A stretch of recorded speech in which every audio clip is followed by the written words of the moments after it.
মা, ও মা। হ্যাঁ বল। না মানে তোমার সাথে না একটা কথা ছিল। কি কথা? বল বল তাড়াতাড়ি বল। মানে বলছিলাম কি ওই উম, अरे कहना क्या चाहते हो? মানে কি এত মানে মানে করছিস বলতো? কি হয়েছে, ঝেড়ে কাশ না। না আসলে ওই বন্ধুরা না মন্দারমণি যাওয়ার প্ল্যান করেছে দুদিনের জন্য। আমি কি যাব? কি বললি তুই? হ্যাঁ, দিন দিন কি ঠ্যাংটা বেশি বেড়ে যাচ্ছে? ঠ্যাং খোড়া করে না ঘরে বসিয়ে রেখে দেবো। হ্যাঁ, এত আসপর্দা কোথা দিয়ে পাস তুই? আমাকে জিজ্ঞেস করতে এসেছিস যে মা দুদিনের জন্য মন্দারমণি ঘুরতে যাবো কিনা? হ্যাঁ, শোন মনা, বেশি বার বাড়িস না কিন্তু, পড়াশোনা সব কিছু কিন্তু বন্ধ করে ঘরে বসিয়ে রেখে দেবো বলে দিলাম। কি আসপর্দা, মেয়েটা না তোমার পিঠে ছাল চামড়া তুলে দিতে হয়। অসভ্য মেয়ে একটা।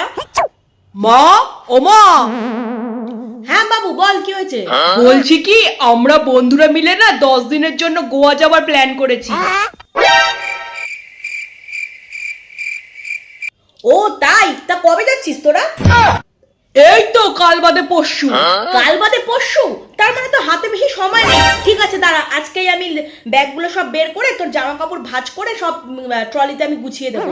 আর তোর বাবার কাছ থেকে কিছু টাকা নিয়ে যা, বুঝলি? সেখান থেকে না কিছু হাফ প্যান্ট কিনে নে। গোয়াতে তো খুব গরম, বুঝলি তো? হাফ প্যান্টটা নিয়ে যা, তাহলে দেখবি কাজে লাগবে বেশ।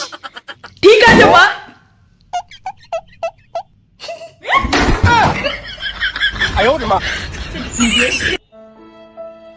আমি দুদিনের জন্য মন্দারমণি যাব বললাম, আমাকে কি সব বললো।